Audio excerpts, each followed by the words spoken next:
우리 앞에 있는 오늘 말씀 제목 같이 읽고 말씀 시작하겠습니다. 같이 읽습니다. 시작.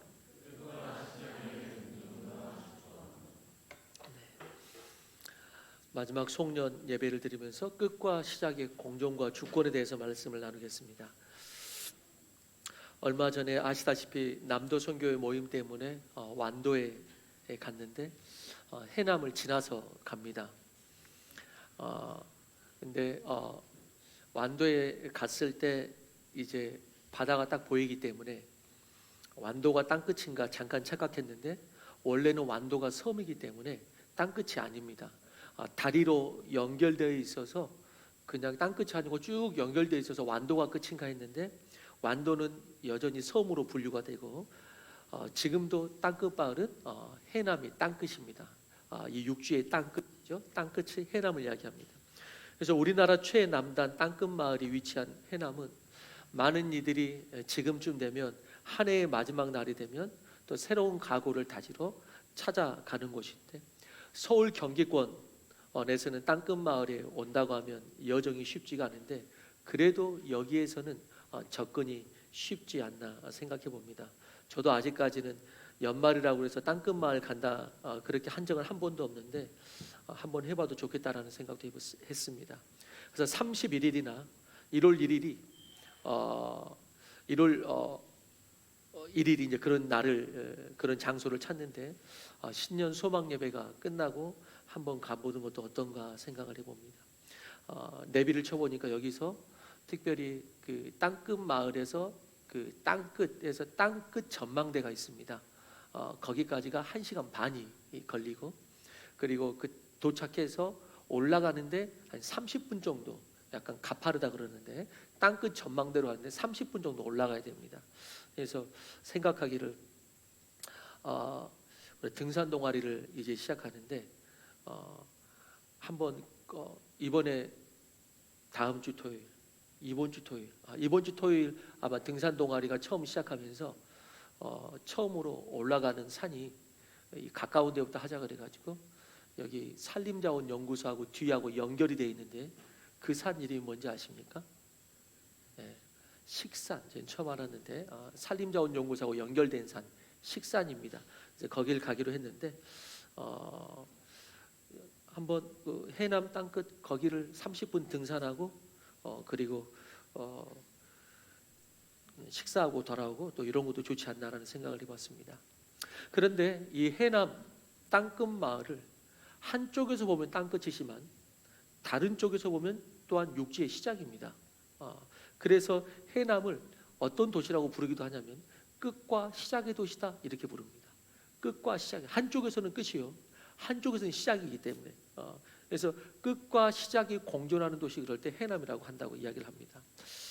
그러나 우리가 지형적으로 그런 것이지 실제로 우리가 거기 간 것만으로 어떤 끝이 잘 이루어지고 시작이 잘 되는 것은 아닙니다. 그냥 그런 심정적인 것은 있지만 그것 자체가 그런 역사는 없죠. 12월 31일은 끝과 시작이 공존하는 날입니다. 지나온 한 해의 끝이요, 새로운 날을 시작하는 시작인 것이죠. 그래서 지나온 날의 끝, 다가온 날의 시작, 그렇게 31일을 보내지만 그렇다고 해서 그 31일이 그런 의미는 있지만은 진짜로 1년을 잘 마무리해주는 그리고 달 시작하게 하는 그런 일 자체에 날 자체에 힘이 있는 건 아닙니다.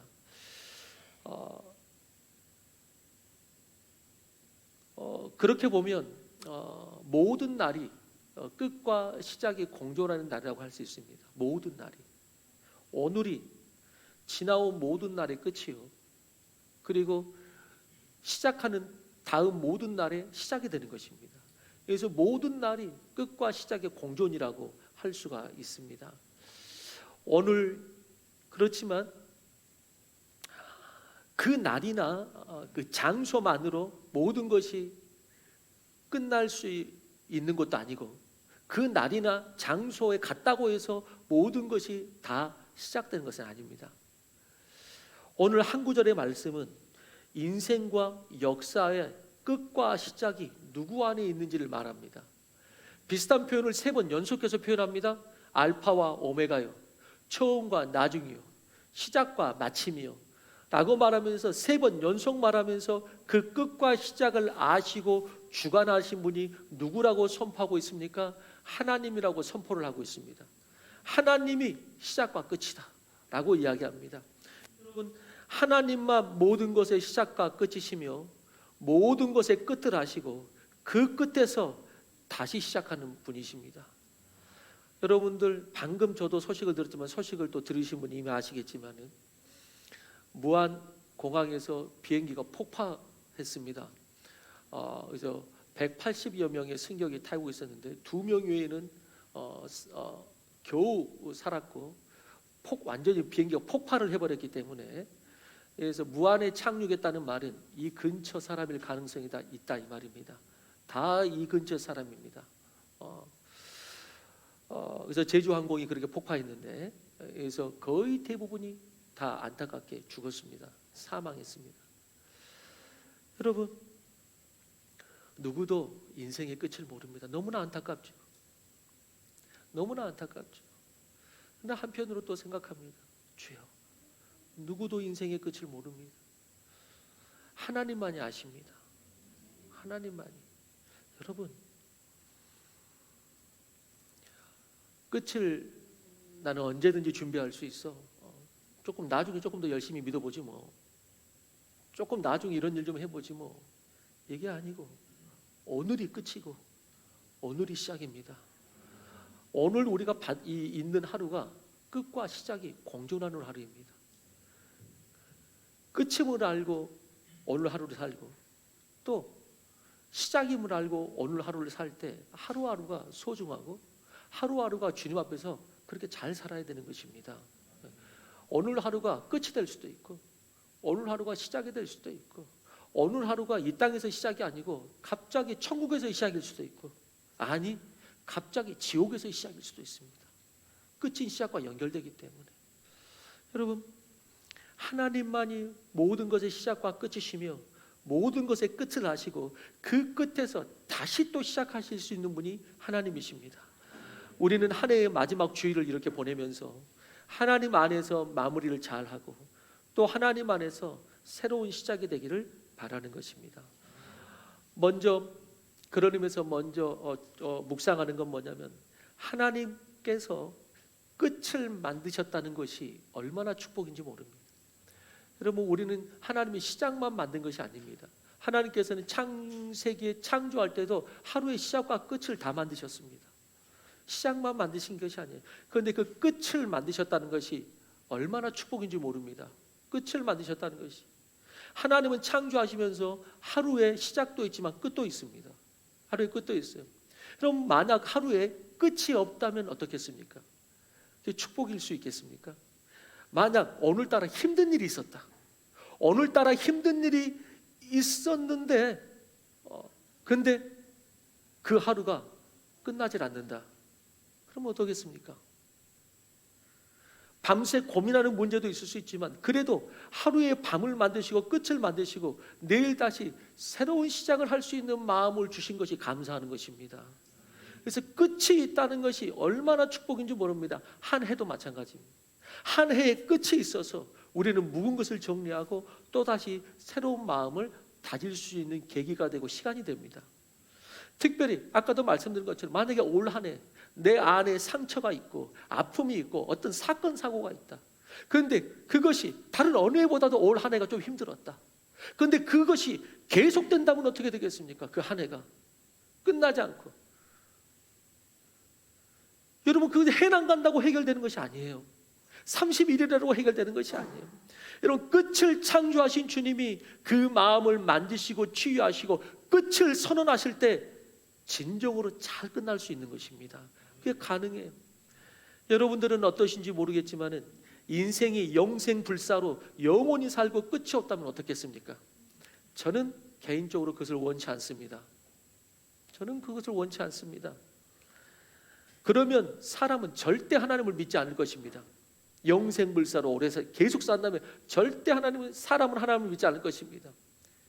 끝을 경험할 때 그때 사람은 비로소 새로운 것을 바라보게 되고 하나님을 기억하게 됩니다. 여러분, 그렇기 때문에 구약 창세기 4장 정도에 가면은 사람이 처음으로 하나님을 여호와라고 부른 때가 있습니다. 부를 때가 있어요. 그게 한 에노스라는 한 자녀를 낳고, 그게 뭐냐면은 사람은 죽는다라는 그런 뜻이에요. 그리고 난 다음에 처음으로 성경에 보면은 사람들이 처음으로 드디어 하나님을 여호와라고 불렀더라 이렇게 나옵니다. 뭘 알고 난 다음에, 죽음을 알고 난 다음에 처음으로 사람들이 하나님을 하나님이라고 부르기 시작합니다. 여러분, 그런 의미에서는 끝이 축복이에요.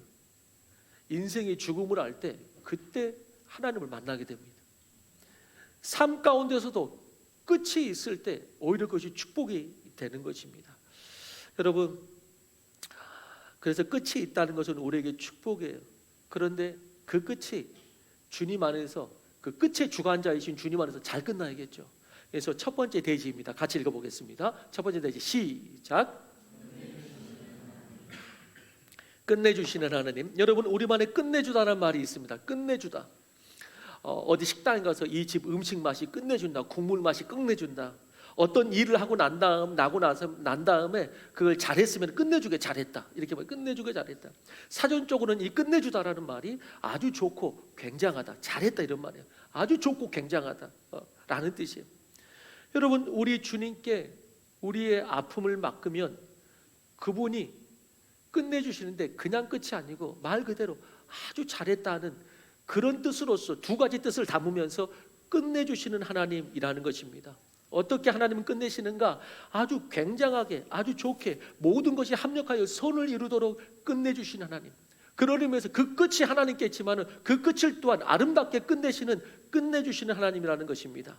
우리 모두에게는 삶의 작은 부분이든 삶의 큰 부분이나 어떤 방향이든 주님 안에서 끝이 필요하고, 어떤 부분이 이제는 이것을 좀 끝이 필요하다는 부분이 있고, 그런 사람이 있어요. 지나온 삶에서 상처를 끝내고 싶은 사람이 있을 수 있습니다. 지나온 삶에서 상처를 이제 끝내고 싶다. 이제 이전 것은 잊어버리고 새로운 시작을 하고 싶다. 마치 지금 요 시즌처럼 새로운 시작을 필요하다. 또 그 무엇보다도 신앙의 방향이 끝이 필요한 사람이 있습니다. 이제는 나 더 이상 이렇게 신앙생활을 하면 안 돼. 이렇게 신앙생활하면 하나님 앞에, 그 끝 앞에서 하나님 앞에서 서기에 너무 부끄럽다. 그래서 신앙에 새로운 계기가 필요하고 신앙에 다시 한번 새롭게 어린아이처럼 시작하는 그거에 필요하다 라는 그 신앙의 방황의 끝이 필요한 사람이 있고, 어떤 사람은 어렸을 때의 상처가 아직도 남아있어서 나를, 아직도 내 뒷공문을 잡는 사람이 있습니다. 그것을 우리는 때로는 심리학적 용어로 성인 아이라고 말합니다. 성인인데 내 안에 상처받고 자라나지 못한 아이가 여전히 나를 붙잡을 때에 그런 심리학적 그 어떤 고민과 그 아픔을 겪고 있는 사람들을 성인 아이라고 이야기합니다.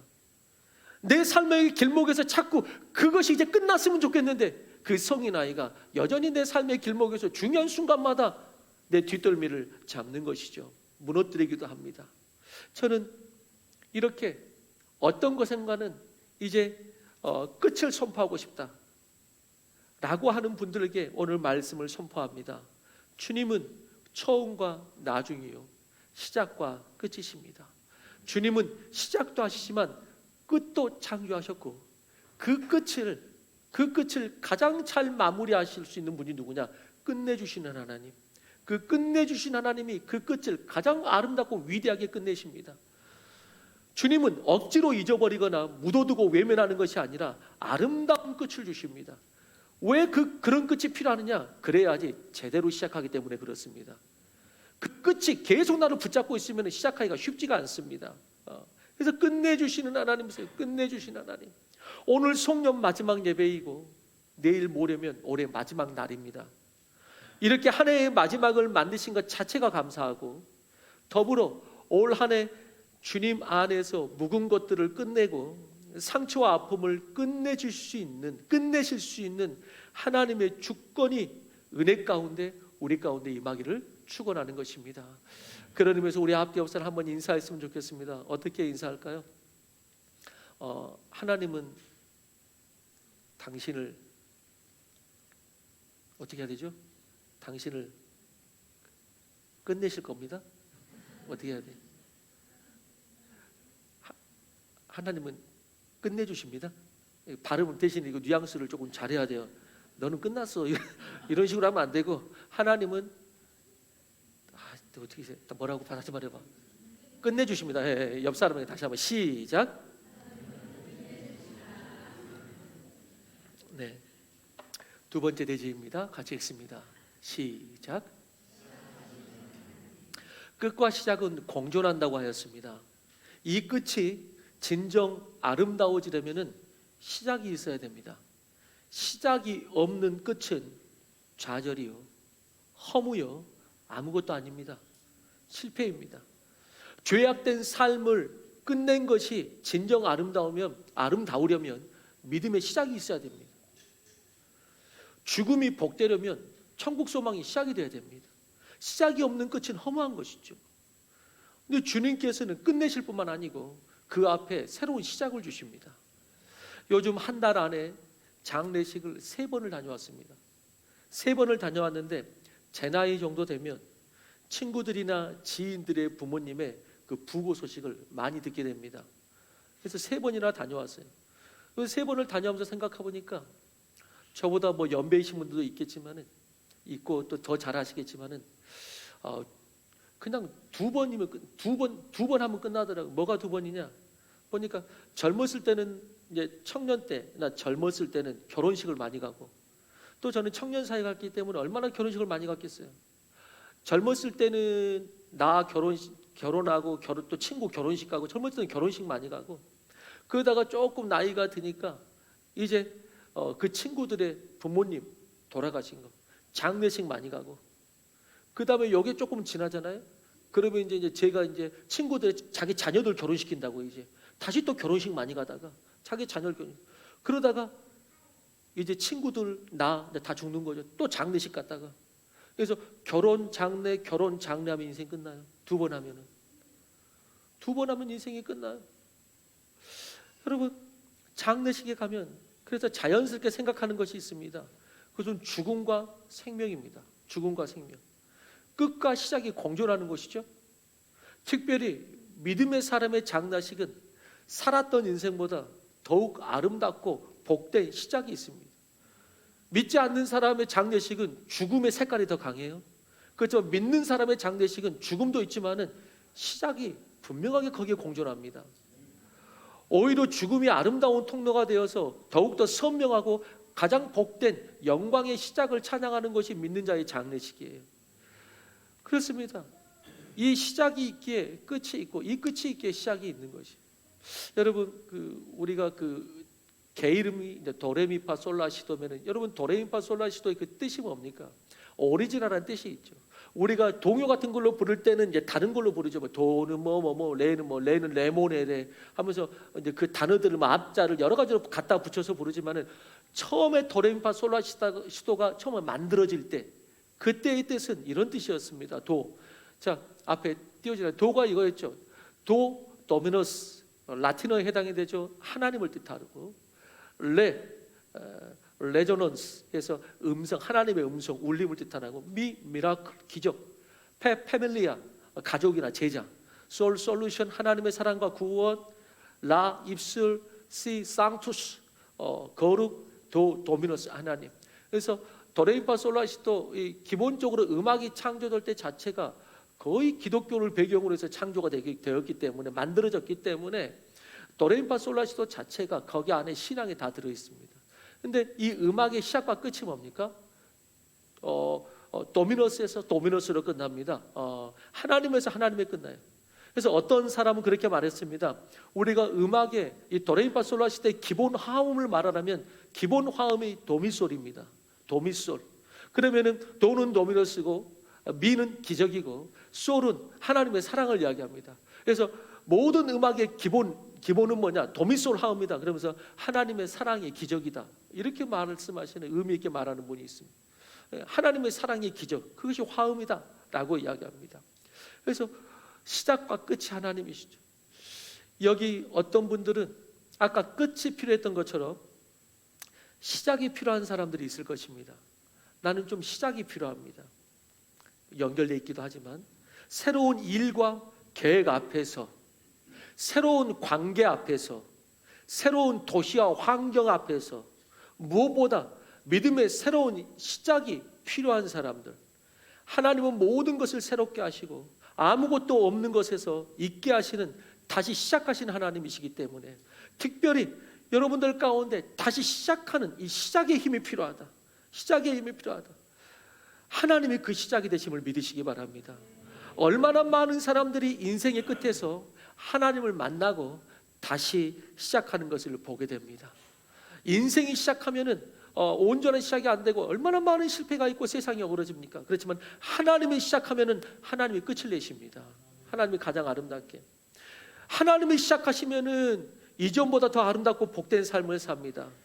아니, 하나님은 개인뿐만이 아니고 이 세상의 역사와 한 나라까지도 새롭게 하십니다. 하나님이 시작하시. 지금 이 나라가 문제가 많습니다. 여러분, 저 정치인들이 여기가 떨어지고 여기가 정권 잡고 여기가 아니고 저희가 정권 잡는다고 지금 달라지겠습니까? 지금까지 살면서 정치가 좋아졌던 말을 단 한 번도 들은 적이 없습니다. 저 범죄자들이 서로 고발하면서 달라질 게 있겠습니까? 주님 안에 있을 때, 주님 안에 이 나라가 교회부터 시작해서 다시 한번 믿는다는 자들부터 다시 시작해서 다시 한번 주님을 붙들 때, 그때 이 나라에 소망이 있는 줄로 믿습니다. 여러분, 서로 고발하면서 네 범죄했느니, 아니 네가 범죄했느니, 서로 막 범죄 고발하면서, 여러분, 내 옆에 있는 이웃보다도 못합니다. 내 옆에 있는 이웃이 깜빵간 사람은 없어요. 지들은 깜빵을 다 갔다 오면서 내 옆에 있는 이웃 중에 범죄자로 사는 사람은 없어요. 대부분 없어요. 내 옆에 있는 사람은 범죄자가 없어요. 근데 범죄자들이 서로 고발하면서 내가 너희들을 한번 인도해 보겠다고 말도 안 되는 걸 하고 있는 것이죠.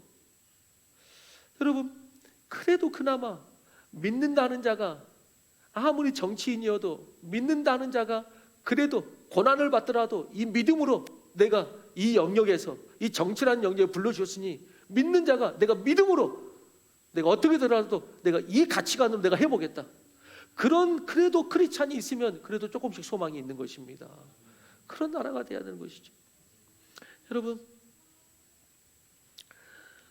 나의 모습과 나의 소유, 나의 힘과 지혜가 아니라 주님 안에서 시작하시기를 바랍니다. 어쩌면 그런 의미에서 끝과 시작이 공존하는 곳이 어디냐면 내 안입니다. 끝과 시작이 공존하는 곳, 어떻게 공존해야 됩니까? 나의 끝과 주님의 시작이 공존해야 됩니다. 나의 끝이 있고 주님의 시작이 있을 때 오히려 그때 비로소 내 삶이 되는 것입니다. 이게 반대로 되면 안 됩니다. 어떻게 반대로 되면 안 됩니까? 주님은 별 영향력을 못 미치고 주님은 별게 없어. 주님은 끝이야. 그런데 나의 생각과 나의 뜻, 나의 시작만 있어. 이게 거꾸로 되면 안 되겠죠. 주여, 내 안에 나의 끝과 주님의 시작이 있게 하시고, 그래서 다시 시작하는 거죠. 여러분, 끝이 없이는 시작이 없습니다. 주님 앞에 나를 죽이고 내어드리십시오. 나의 끝을 선포할 때 주님이 시작하실 것입니다. 그래서 사도 바울은 그렇게 말했습니다. 나는 날마다 죽노라라고 고백합니다. 우리는 그 말을 들으면 어떤 생각을 합니까? 믿지 않는 자는 죽나라고 생각하지만 크리스찬은 그렇게 생각 안 합니다. 사도 바울의 그 고백을 하는 거 보니까 사도 바울이 나는 날마다 죽노라, 그 말이 어떻게 들립니까? 나는 날마다 사노라, 이렇게 이제 들리는 것입니다. 나는 날마다 사노라. 그리고 사도 바울이 이렇게 고백하는 것이죠. 내가 그리스도와 함께 못 박혀 십자가에 못 박혀 죽었나니 그런즉 이제는 내가 산 것이 아니요 내 안에 그리스도께서 사신 것이라 라고 말합니다. 그는 사도 바울은 자기 안에 나의 끝과 하나님의 거룩하고 그 시작을 동시에 선포하고 있는 것을 보게 되는 것이죠. 그런 의미에서 이 사도 바울의 고백처럼 내가 십자가에 못 박혀 죽었나니 그리고 여기에서 내가 살았다라고 말하는 것처럼 이 끝과 시작이 교차되는 가장 중요한 곳이 어디입니까?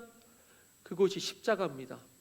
끝과 시작이 교차되는 가장 중요한 것, 죄인의 끝과 그 다음에 죄인의 구원이 시작되는 것.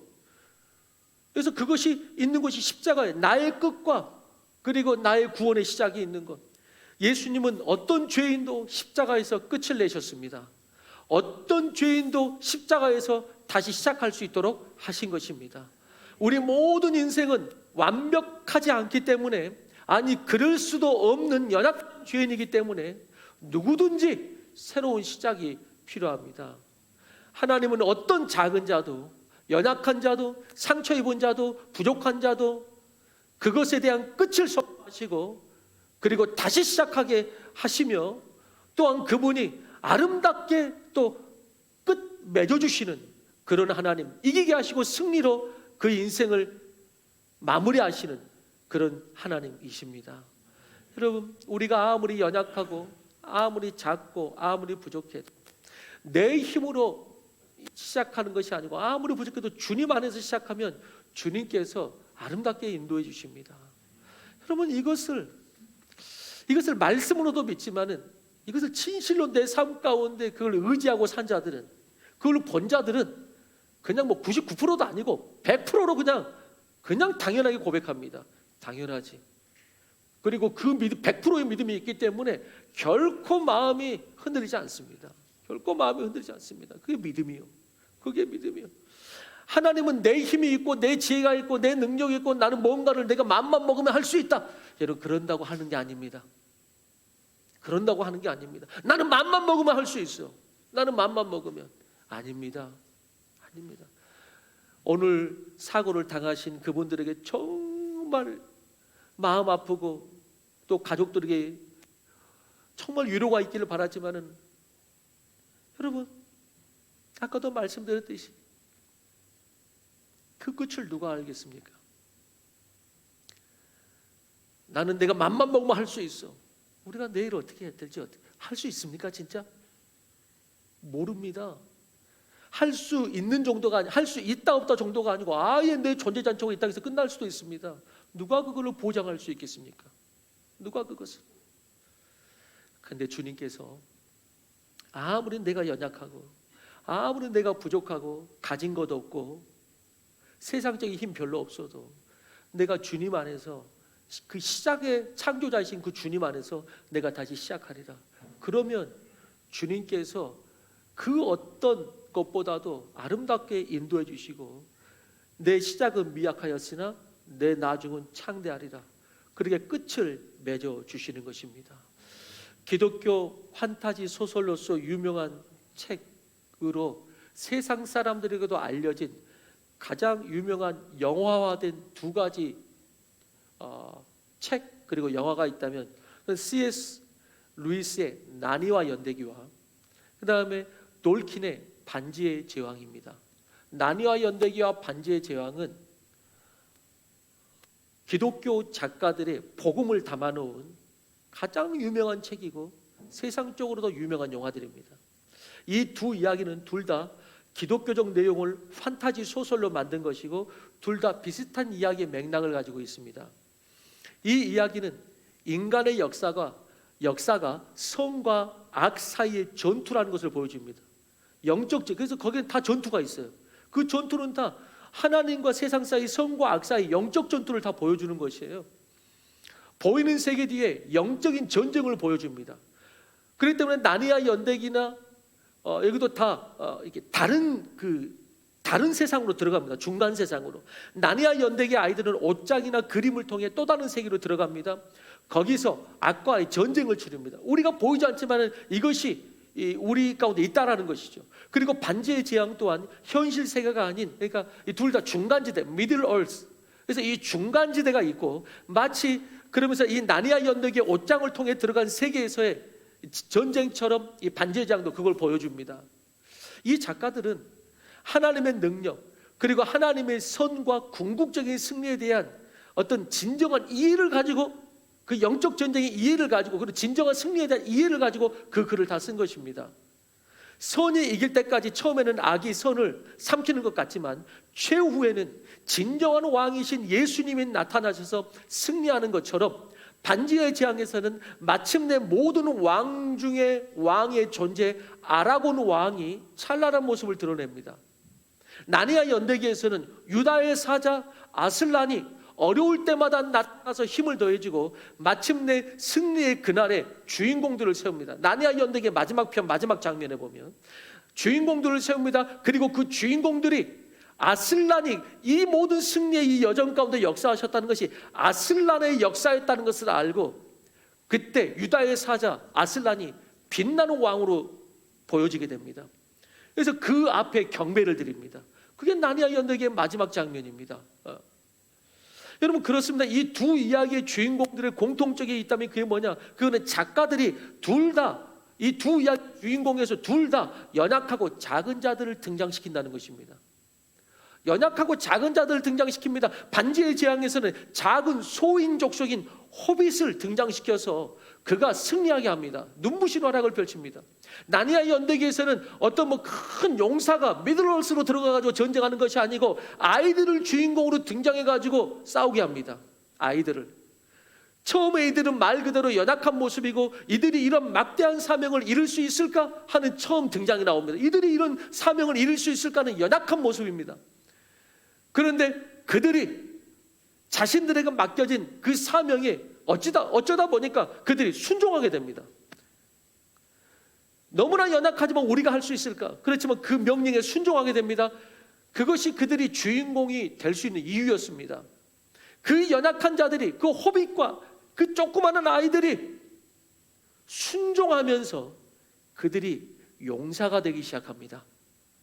그들이 순종하면서 용사가 되기 시작합니다. 여러분 기독교는 싸울만 하고 할 만한 자들이 이루는 것이 아닙니다. 연약하고 부족한 자들이 순종하면서 그 어떤 힘 있는 자들보다도 용사가 되는 것이 기독교입니다. 그게 그리스도인이요. 그게 그리스도인이요. 이 교회는 뭔가 할 만하고 달란트도 크고 뭐가 있는 만한 자들이 교회를 교회되게 하는 게 아닙니다. 직분 달았다고 교회가 교회되는 게 아니고 신앙생활을 오래 했다고 그들 때문에 교회가 교회되는 게 아닙니다. 연약하고 부족하지만 순종하는 자들 때문에 교회가 교회되는 것입니다. 그럴 때 세상 가운데에 그리스도 안에 누구든지 이렇게 연약한 자도 구원받고 연약한 자도 승리를 경험할 수 있구나. 그것을 보게 되는 것이 교회요 기독교인 것입니다. 그렇게 여기서의 그 주인공들은 너무나 연약한 자들이지만 순종하면서 용사가 되기 시작합니다. 순종하면서 용기가 자라나고 점점 사명이 확실해집니다. 순종하면서 확실해야지 봉사하는 것이 아니고 순종하면 확실해질 것입니다. 그것이 기독교요. 결국 누구보다도 강한 하나님의 군사로 마지막 승리 앞에 다 서게 됩니다. 마지막 승리 앞에 서게 됩니다. 꼭 이 나니아 연대기나 이 반지의 제왕 이야기뿐만 아니고 결국 이 이야기가 다 어디서 온 거냐면은 성경의 이야기에서 온 거죠. 성경의 주인공들 나름대로 물론 하나님이 주인공이시지만은 하나님께서 쓰시는 이 땅에서의 주인공들 그 사람들을 중에서 쓸만하니까 쓰는 사람이 아무도 없습니다, 여러분. 대부분 다 연약하고 부족하고 어리고 미숙한 자들인데 오직 하나 순종할 때 하나님께 그를 키워주십니다. 이렇게 그래서 하게 합니다. 쓸만한 존재를 써가지고 그냥 혼자 교만하게 안 놔둡니다. 저도 있을 수 없는데 너무나 연약한데 힘이 없는데 다윗은 왕이었잖아요. 그건 나중 이야기입니다. 다윗도 처음에는 그 형제들 중에 사무엘이 그 집에 가서 하나님의 찾으신 자가 있다고 하나님의 왕으로 세운다고 라고 찾아갔을 때 그 형들이 앞에 섭니다. 잘생겼고 체구도 좋고 싸움도 잘하고 근데 하나님께서 아니다 합니다. 여기 또 아들 없냐고 분명히 이 집에 나를 보냈는데 여기 또 누구 없냐고 정말 저 막내 있는데 정말 연약한 자 그래서 그 축에 끼지도 못하고 저 막내 밖에서 지금 일하고 있다고 걔를 데리고 오라고. 근데 걔를 데리고 오자마자 사무엘이 이가 하나님이 세운 사람이라고 그 축에 끼지도 못한 사람을 데리고 와가지고 그를 세워서 역대의 가장 위대한 왕을 만드십니다. 역대의 가장 위대한 왕은 성경의 모든 이야기가 처음부터 끝까지 모든 주인공들이 그렇습니다. 신약의 12제자 아무것도 아닙니다. 다 그 당시의 어부는 아무것도 아닙니다. 심지어는 예수조차도 구원할 만한 존재와 신분으로 온 게 아니고 가장 미약한 동네, 거들떠보지도 않는 천한 동네 나사렛에서 태어났고 나사렛 출신이다. 그리고 위대한 가문이 아니고 가장 서민계 기분 목수의 아들로 태어났습니다. 그런데 그가 온 인류를 구원하게 되는 것입니다. 주님께서는 이 모든 것에서 처음부터 끝까지 등장인물이 다 그렇습니다. 주님께서는 이 모든 인물들을 통해서 뭘 보여주십니까? 우리는 여전히 부족하고 이 땅의 교회는 완벽하지 않습니다. 나니아 연대기와 반지하 제왕의 주인공들과 같습니다. 그럼에도 불구하고 우리가 낭망하거나 무너지지 않고 마침내 승리할 것을 믿는 인생, 교회의 소망을 꿈꾸고 교회의 승리를 믿는 것은 예수님이 당신의 종들과 백성들을, 그 연약한 자들을 붙잡으셔서 당신의 승리에 우리를 동참하게 불러주셨기 때문에 그렇게 되는 것입니다. 나니아 연대기의 아이들과 반지의 제왕의 호비처럼 연약하기 짝이 없지만 그들의 작은 순종은 가장 위대한 분의 손길 안에서 거룩한 왕국으로 나타내는 것, 그것이 기독교입니다. 그것이 교회입니다. 그것이 그리스도인의 최후의 마지막 이야기입니다. 끝내주시는 하나님과 함께 아름답고 복된 내일과 내년을 시작하기를 주의 이름으로 축원하는 것입니다. 우리는 연약합니다. 부족합니다. 여전히 수많은 사건 사고가 올 한해도 있었습니다. 그렇지만 끝내주시는 하나님 안에서 끝을 내시고 그리고 시작하신 하나님과 함께 시작하시기를 바라는 것입니다. 해남이 땅끝이 아니고 31일이라고 해서 끝과 시작이 무조건 잘 되는 것은 아닙니다. 주님 안에 시작과 끝이 있는 것입니다. 그 주권자가 하나님이십니다. 그럼 마지막으로 한 발짝만 더 나아가면 해남이 땅끝이 아니고 여러분이 이제 살아가는 곳, 지금 이후에 살아갈 곳, 내년에 살아갈 곳, 여러분들이 선 곳이 복음의 땅끝으로 사실 때 그 끝에서 영원한 시작을 만나게 될 것입니다. 세상의 중심에 살려고 발버둥 치다가 중심에 있었지만은 영원한 시작을 못 만날 수 있습니다. 그렇지만 여러분들이 사는 그곳 가운데서 여기가 주님께서 우리를 부르신 땅끝이구나. 선교사님도 땅끝에 있지만 우리도 내 삶의 여기가 땅끝이구나. 여기서 주님을 경배하고 이 땅끝에서 주님의 복음을 전하고 그렇게 내가 선 곳을 땅끝으로 사는 자들은 영원한 시작이 있을 것을 믿는 것입니다. 그래서 여러분들이 계신 곳이 항상 끝과 시작이 공존하는 곳이 되기를 원하고 여러분들이 계신 곳에서 끝과 시작의 주권자가 항상 역사하시기를 주의 이름으로 축원하는 것입니다. 다 같이 일어서 마지막 찬양하겠습니다. 우리 그런 의미에서 오늘은 말씀을 조금 빨리 끝내면서 우리 찬양하기를 원합니다. 첫 번째 찬양은 그런 의미에서 조금 더 우리의 끝을 담은 찬양, 그리고 두 번째 찬양은 우리의 시작을 담은 찬양으로 하나님께 함께 하기를 원합니다. 우리 내가 그리스도와 함께 십자가에 못 박혔나니 우리 이 찬양하면서 우리 하나님께 나아가도록 하겠습니다.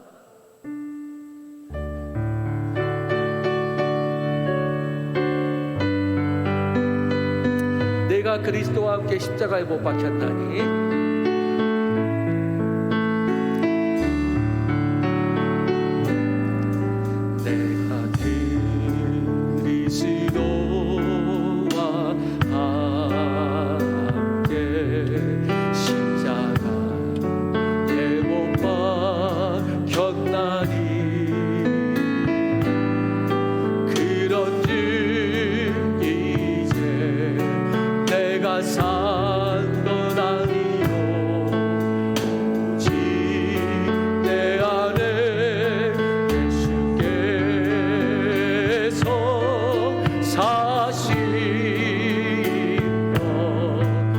다시 한번 내가 그리스도와 함께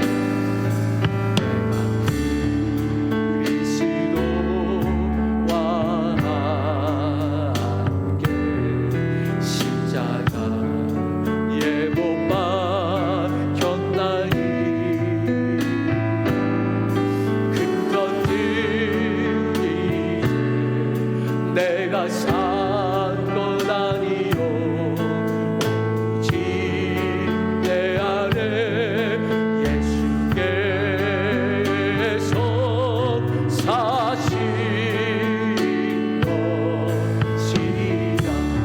내가 육체 가운데 이제 내가 육체 가운데 사는 것은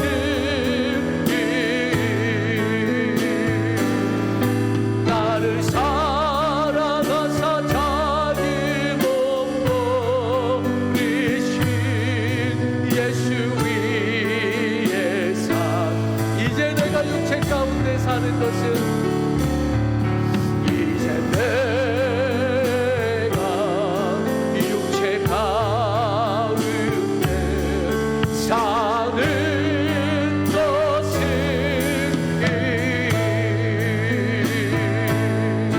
나를 사랑하사 자기 몸 버리신 예수 위에 산 것이라. 우리 시작된 내 우리 찬양하시면서 하나님 아버지 내 시작이 되신 하나님을 다시 한번 찬양합니다. 시작된 내